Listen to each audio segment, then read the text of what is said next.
Marilah anak-anak kita mempelajari materi tentang perkembangbiakan generatif dan vegetatif. Perkembangbiakan tumbuhan dapat dibedakan menjadi dua jenis utama, yaitu perkembangbiakan generatif dan perkembangbiakan vegetatif. Kedua jenis perkembangbiakan ini memiliki mekanisme dan fungsi yang berbeda dalam siklus hidup tumbuhan. Perkembangbiakan generatif. Perkembangbiakan generatif pada tumbuhan melibatkan proses reproduksi seksual di mana gamet jantan dan betina bersatu untuk membentuk biji yang kemudian akan tumbuh menjadi tumbuhan baru. Proses ini melibatkan beberapa tahap penting.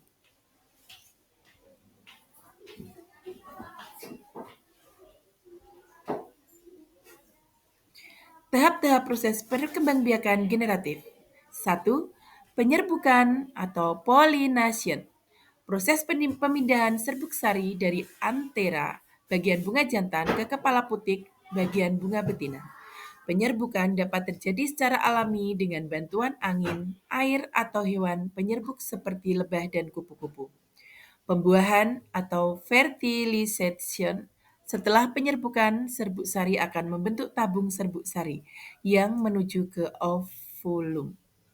Di dalam ovulum, pembuahan terjadi ketika inti sperma bergabung dengan sel telur membentuk zigot. Pembentukan biji dan buah. Setelah pembuahan, zigot berkembang menjadi embrio di dalam biji. Dan bagian lain dari bunga berkembang menjadi buah yang melindungi biji.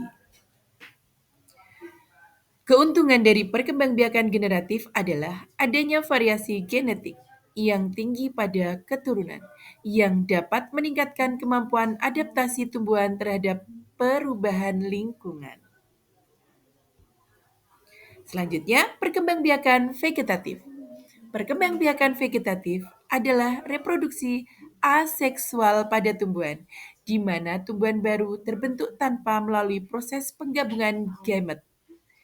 Tumbuhan baru yang dihasilkan secara vegetatif biasanya identik secara genetik dengan induknya.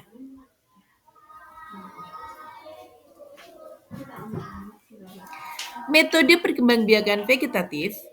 1. Tunas. Pembentukan tunas baru dari bagian tubuh tumbuhan seperti batang, daun, atau akar. Contohnya adalah pertumbuhan tunas pada kentang dan bawang merah. 2.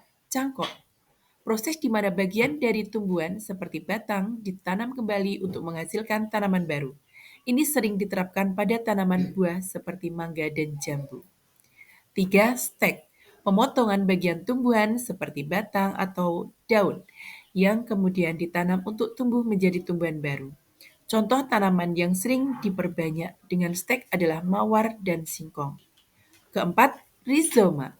Umbi dan stolons, beberapa tumbuhan menggunakan struktur khusus seperti rizoma atau akar horizontal, umbi dan stolons atau batang merayap untuk berkembang biak.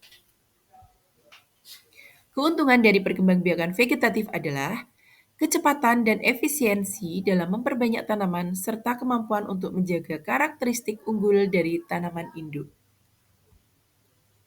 Kesimpulan, dengan memahami perkembangan generatif dan vegetatif, kita dapat lebih baik dalam mengelola dan memanfaatkan tumbuhan untuk pertanian, hortikultura, dan konservasi. Kedua metode ini memiliki peranan penting dalam berkelanjutan ekosistem dan pertanian. Demikianlah materi kita tentang perkembangbiakan generatif dan vegetatif. Terima kasih, selamat belajar.